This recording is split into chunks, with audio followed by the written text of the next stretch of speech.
hiam min tí lô mà cần cần tu lô lên na juta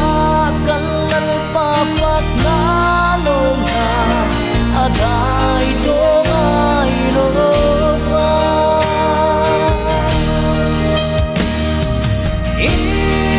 trên ông lom đàn in trên tô van rong nua mà kian in trên ông tô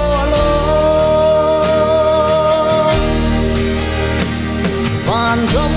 ngay tua hiam min tí lô mà vì thiang hữu lệ khổ bùi hoàn râu bùi lệ krong hữu chữ khư mình lô mình căn khát rê ngà in trên ông lông đàn in trên tô lô ban rong nua mà kian in trên ông tô lô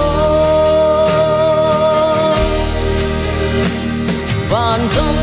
ngay tua hiam min tí lô mà cần thêm không na tu khi răng ca cha cốt theo chữ phăng lùa đi cần lô